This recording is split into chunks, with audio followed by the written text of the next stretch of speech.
In this video, we're going to learn how to make a cinnamon pumpkin quinoa salad, full of fall ingredients and flavors. Quinoa is an easy-to-cook super grain, rich in omega-3, protein, manganese, folate, zinc, iron, phosphorus, magnesium, vitamin B, and fiber. It's known to improve digestion and gut biome, and for having anti-inflammatory and antioxidative effects. This recipe assumes you've already pre-cooked your quinoa. If you haven't yet, we've posted another video explaining how to make plain quinoa. The link is on the description below. Now, on with the recipe. For this recipe, you'll need 2 cups of cooked quinoa, 1 cup of diced kabocha pumpkin. It can be replaced with any other type of pumpkin, sweet potatoes or squashes, half a cup of dried cranberries, half a cup of baby corn, half a cup of toasted pecans, half a cup of shredded kale, 2 tablespoons of olive oil, 2 tablespoons of honey, a pinch of smoked paprika, half a teaspoon of cinnamon, 1 tablespoon of butter, 1 teaspoon of vinegar, salt and pepper to taste. Directions: preheat the oven on high. Put the diced pumpkins in a medium bowl. Season with the olive oil, honey, smoked paprika, and cinnamon.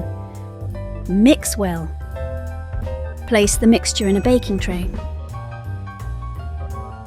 Roast for 20 minutes.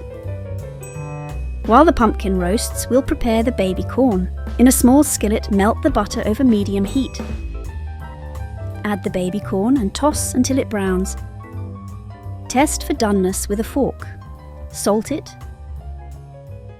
and turn off the heat. Immediately add the shredded kale so it softens slightly but doesn't cook fully. In a large bowl, combine the quinoa, the cranberries, and the baby corn with the kale. Remove the roasted pumpkin from the oven. Pour it on the quinoa mix. Season with vinegar, salt, and pepper. Mix well. Finally, plate it. Sprinkle the pecans and enjoy. This recipe is good on its own or with the protein of your choice. We have other quinoa recipes on our channel. The links are on the description. As always, thank you very much for watching. If you liked this video, you might also like one of the suggestions we've picked for you. Also, subscribe for more. We upload a new video every week discussing some of the most asked questions on and offline. If you have any questions or suggestions, leave it in the comments. It might become our next video. See you next time.